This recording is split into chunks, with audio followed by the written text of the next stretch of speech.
Aleximo!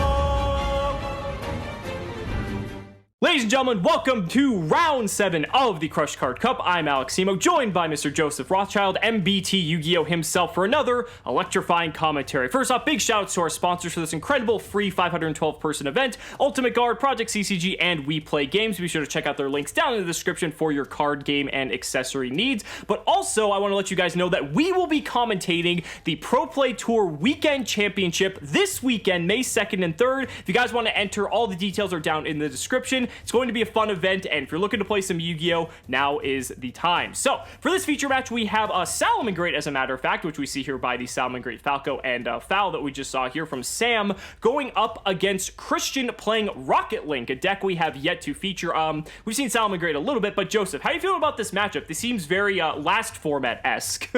Yeah, you know, I honestly am a little bit disappointed. I mean, I think I speak for the entire audience here when I say I wanted to see Eldritch.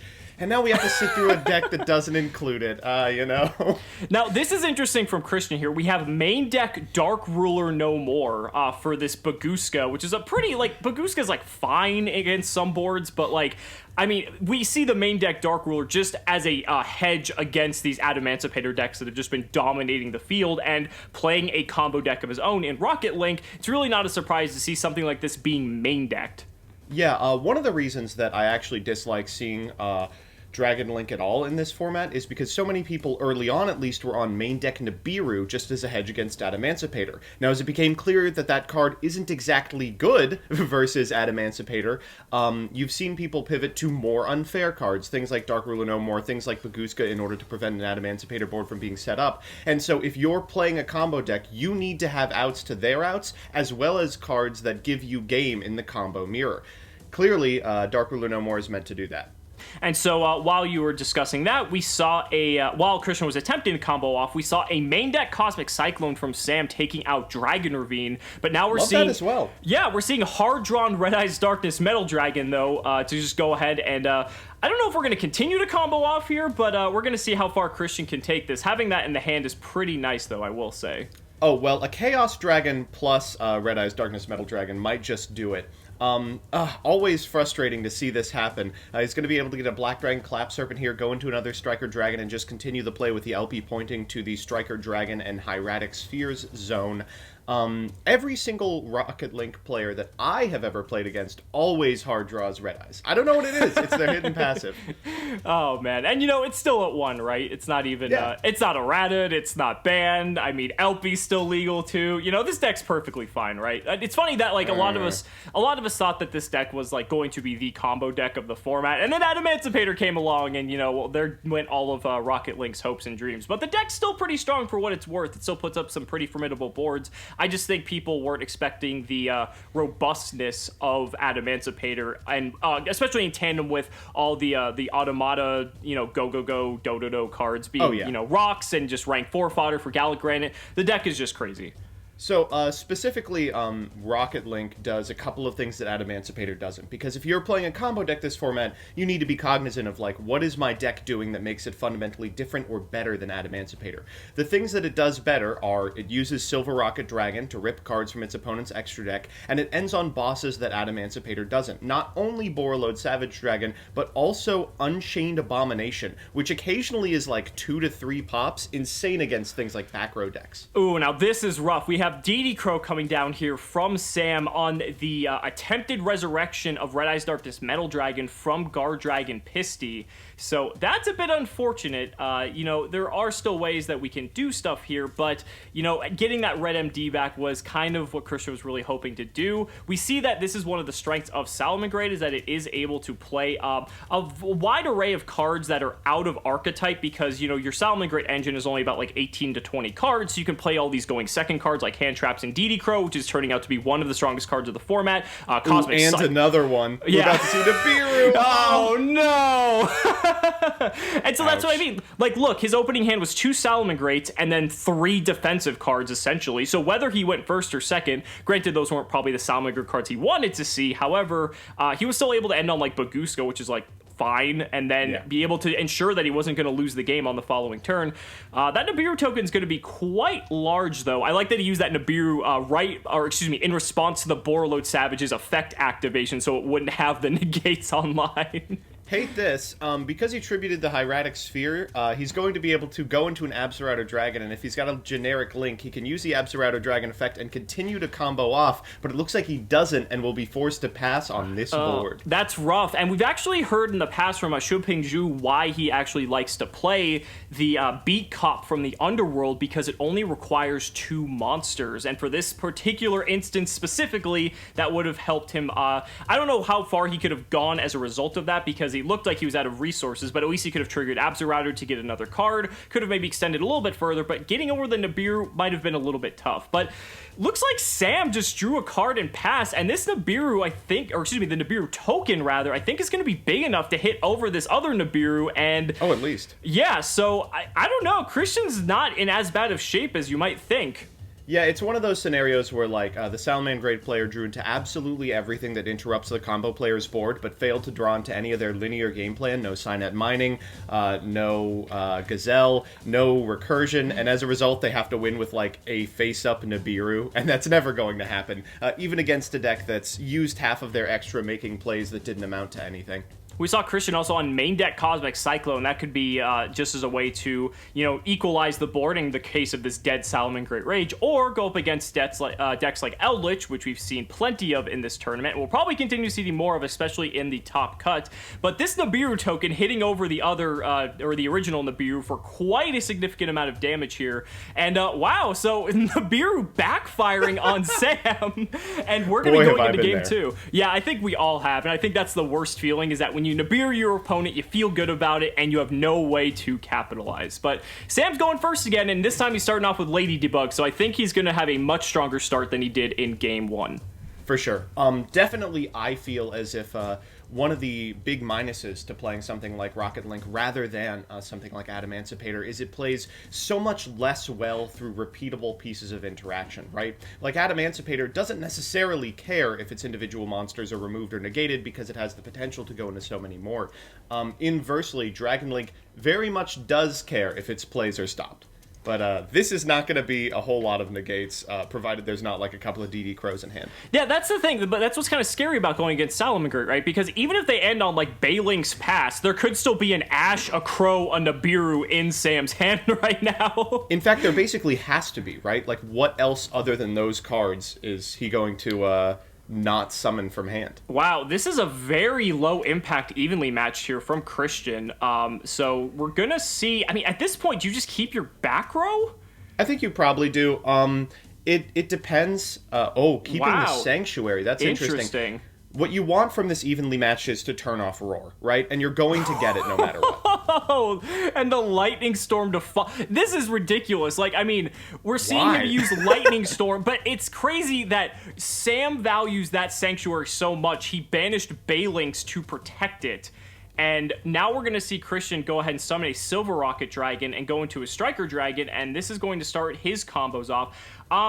I mean, this is weird, right? Because it's like, if you don't use those cards prior to comboing off, you're probably not going to get the opportunity at all, because once your board is established, assuming it sticks, then you're going to have monsters on the field, or just cards clogging your board in general, and then you're going to really have no opportune time to be able to activate any of those cards, because you're not going to be able to. And for what it's worth, banishing the Balinks is best case scenario for the Dragon Link player. It means that the Balinks won't be in the graveyard for the Unchained Abomination effect at the end of the turn, and the Unchained Abominations that are triggered on his opponent's turn will stick because there's no Balinks in grave. Like, it's actually... Honestly, the Lightning Storm got him a whole lot more, not because it got rid of an onboard field spell, but because it got rid of a Balinks in graveyard. So we use the effect of Tracer to pop our own Boot Sector launch to summon out the Rocket Recharger, and now we're going to make Quad Boral here. Looks like he's going to use the effect of Quad Boral now. We're going to get back out the Tracer as well as the Silver Rokket Dragon. This is really early. Are we only going into Savage? Is that the way this hand panned out? But there's another Nibiru, so, I mean, maybe he was just trying to do that before. I don't know. That's just... Well, for what it's worth, this specific hand can repeatably combo. There's still Striker Dragons in the extra. There's still LP. They've got everything they need. The problem is it's going to have to be set up through a Gazelle play. So it's going to be Flame Buffalo into Balinks. Gazelle's going to come down from hand, and you're going to have to contend with not only an established board, but also like a Roar. Yeah, so we see Sam discard a Foxy off the Buffalo, which will then trigger the Gazelle after drawing a couple of cards, of course. And this is looking pretty good for Sam here. Also has the Nibiru to be able to take care of the Nibiru token this time around, even though he had difficulty doing that last time. Cynet Mining pitching Spinny as well. Spinny will be able to just resurrect itself back for free. We're going to grab Jack Jaguar here, which is fine, because then we'll be able to normal summon that, because we have yet to... Oh, no, we normal summon Buffalo, I'm sorry. So we have to get that to the graveyard somehow, but that usually isn't too difficult either. We've got a Foxy in there. Exactly, yeah. We have Foxy and Sanctuaries up, so we can just pitch it through that. This is pretty ridiculous. Game 1, he had absolutely nothing. Game 2, looks like he's got absolutely everything. Right, so now Gazelle's going to go ahead and bounce itself back to hand, it looks like. This is the Wolf activation, I believe. Thinking real quick on where to go from here. You're a Salamangreat player. Do you ever get this choice paralysis where you're like, oh, I can do everything this turn? Jeez. Yeah, only when you have every Salamangreat available to you does that actually happen. It's not often, but I mean, once you get to like maybe turn 2 or 3, but Nibiru coming down from Christian to cut myself off in the middle of that, so we just have like the great Nibiru wars right now. This is pretty devastating. I mean, we have at this point, looking at the graveyard, I mean, Foxy's still there, so we have the potential to get... We've already reincarnation summoned is the issue, so Rage isn't coming back. Right, so we have the means to get Foxy online, and then Jack Jaguar, I mean, you could potentially make... Are we out of Balinks? There's 1 and then 2, so we still have another Balinks potentially.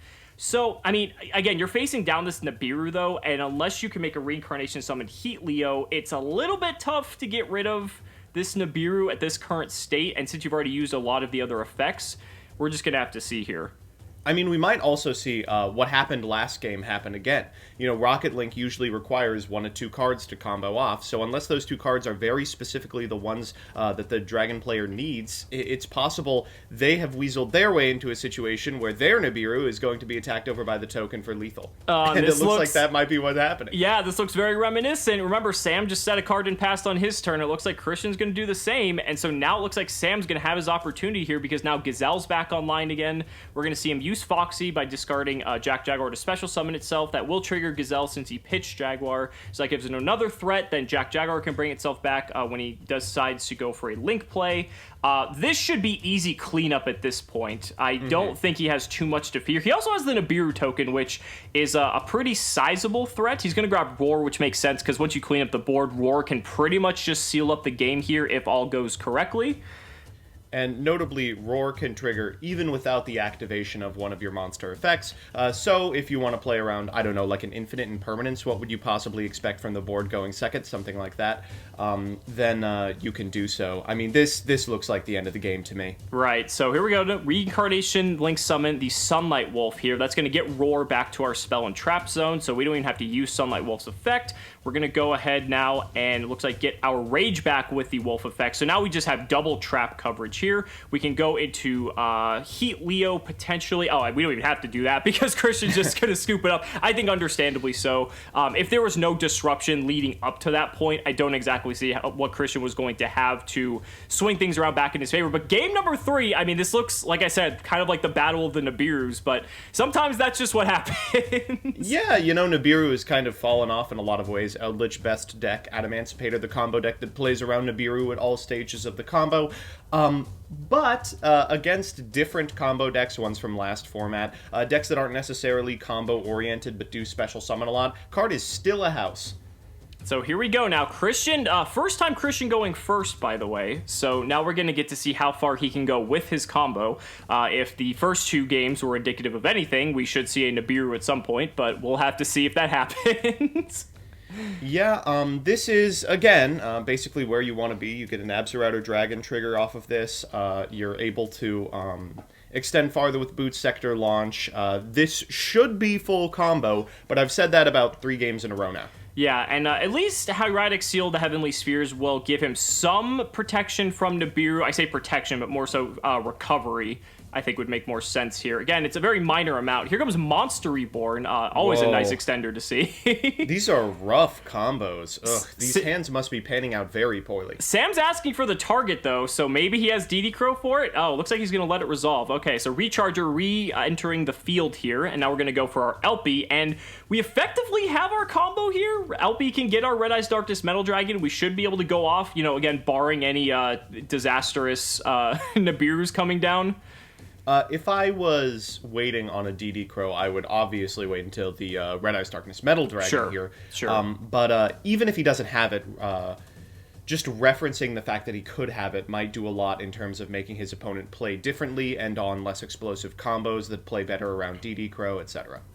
All right, so now we're using the Striker effect, targeting the LP and the Recharger, so we're going to get that back, and now we're going to link off into our, Artifact Dagda, actually. I was expecting Romulus. I was about to say, this is a nice change of events here, so we get to see the Dagda combo here, which is something we haven't really seen too much of. Joseph, if you want to go ahead and explain for our viewers who haven't seen this before.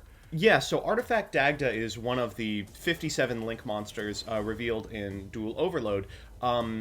This card is insane. When a card on the field is activated, you can set an artifact from your deck to your spell and trap card zone, and it's destroyed during your opponent's next end phase, but it's never going to make it that long. And then during your opponent's turn, if this Link Summon card is destroyed, you can special an artifact from your graveyard in defense position. Now, you can natively destroy your artifact Scythe with something like an Unchained Abomination, which will set your opponent off of Link Summoning for the turn, meaning that Salamangreat won't be able to Reincarnation Summon anything. It's an extremely powerful combo, and if he's allowed to resolve it, I think it's the end of the game. Oh, but there's Nibiru! Well, there it is. Oh, no. 3 games in a row, folks. Yeah, sometimes it just happens. But I agree with you, though. I mean, when you see... when you have a card like Dagda and Scythe specifically, and against a deck like Salamangreat, a lot of players have side-decked Artifact, Scythe, and Sanctum for... Salamangreat matches, because without the extra deck, Salamangreat really doesn't do anything. You just have these, like, really... medium level monsters that just kind of like replenish themselves from the graveyard. But there was a chance. We see Ash Blossom here in response to the Hieratic Seal activation as well. So if that weren't enough, the card that was supposed to protect Christian and get him back in this, even to a minor degree, was taken out by Sam as well. That is just so unfortunate. It is devastating. For any deck that can play Dagda combos, it's pretty good too right now. One of the cards that actually does shut off Adamancipator, if you have access to something like an Unchained Abomination through the course of your combo or a Tornado Dragon, it has to be a consideration. All right, so here we go now from Sam. We're going to see if he can actually clear this Nibiru or not. We're going to start with a normal summon of Jack Jaguar. We're going to go into Balinks to get our Sanctuary, just get set up nicely. We're going to pitch Spinny to pump our Nibiru to 35. I think the Nibiru's defense is like 200, by the way. I don't think this one is going to be hard to get over. So now we're going to get Spinny back from the graveyard since we control a Salamangreat. That's going to get linked away for a second copy of Balinks here. And now we're going to link both of those off for a Sunlight Wolf. And we can get our Jack Jaguar back from the graveyard. And at this point, we can use our Heat Leo. Or excuse me, we're going to make Heat Leo here. Potentially spin away both of these back row and then just go to battle and just have a nice little setup that way. But that's not before getting Ash Blossom back from our Sunlight Wolf activation. Just making it even more impossible for Christian to come back at this point. Yeah, I mean, obviously you would want your opponent to be stuck under a hand where you have Gazelle and everything, but for a Gazelle-less hand, this is pretty good. Yeah, and Jack Jaguar attacking over the Nibiru token here, and this is good because it has piercing damage, so we're going to see a little bit of damage come off of this. A lot of people forget Jack Jaguar does pierce, and 1800 isn't exactly nothing to scoff at, but we're going to see 2 direct attacks here for 35 and 18. It's going to bring Christian down to only 2,000 life points, and then maybe see an evenly matched here from Christian at end of battle phase, but it doesn't look like it. Now we just go to main phase 2, Heat Leo, and then Sanctuary, make another Heat Leo, shuffle both the back row away, and Christian is going to be left with a paltry amount of cards to be able to deal with Sam's board here. You know, I almost don't like Heat Leoing again. Like, you know that card is Artifact Scythe. You know that your opponent is aiming to get it out with Dagda specifically. I kind of like it in the Spell and Trap card zone. It turns off stuff like Evenly, and if your opponent has boarded into cards that are extremely powerful going first but don't necessarily advance their game state, stuff like Artifact Sanctum, it turns those off as well. Having said that, I think it's a matter of inches at this point. To be fair, though, the Rokket deck can generate advantage from destroying other cards to be able to get other Rockets to the field and such. That's like true. with Tracer, so I feel like there's an argument to be made against this deck specifically that you might want to do that.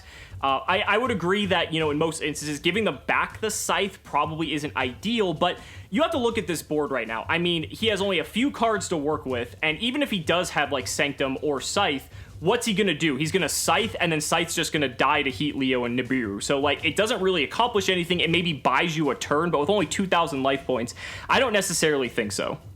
I'm, like, trying to run in my head the scenarios in which the Salamangreat player loses, and I'm like, I don't know, evenly matched specifically, but even that's a long shot. And why would the Rokket player board into it going first? Seems unlikely. And so here we go. We started with a normal summon of Recharger, a special summon of Absorouter, and attempted effect of Striker Dragon getting hit by Ash Blossom, which we could expect. We're not allowing Christian to get any sort of advantage here. That's pretty early. I mean, to be fair, it's fine. I mean, again, he's only on one card, right? So how much can he really do? I would agree with you. It's maybe debatable if it was too early, but I mean, I think in this particular instance, we also don't know the back row too. So I mean, right, if he has like Roar in the back row, like it's game over. Yeah, if it's Roar or Rage, I mean, the game is just done. All right, so here we go now. We're going to see Red Eyes Darkness Metal Dragon come back with Recharger's effect. And there's Rage, yeah. So, I mean, Rage is just going to take out both the Router and the Red Eyes Darkness Metal Dragon. And Router will get to trigger, but I don't think that matters particularly much. We'll see what the card in the hand is. If it's an extender, it's possible, but seems unlikely in general. All right, so Tracer's a good one, but again, it just really depends. Yeah, that one set card's not going to do it. Yep, and then what you can do is, I like this, so you can actually Jack Jaguar back your other Heat Leo, since Salamangreat players only play 2 Heat Leo, and you can just Reincarnation summon over the other Heat Leo and get rid of the back row. Hilarious. Yeah. And also game winning. Yeah, it's something you don't do often, but if you have the situation where it comes up, it's just cute that Heat Leo, it's not once per turn for that effect, of course not, right? But oh, why would it be? Of course, Nibiru going to swing for game potentially, and that's going to do it. Sam is going to move on. Both of these players were X1, so Sam moving on with a 6-1 record in the Crush Card Cup, and Salamangreat still holding strong in this field of Eldritch as well as Adamancipator. Guys, thank you so much for watching the video, and we will see you in the next match.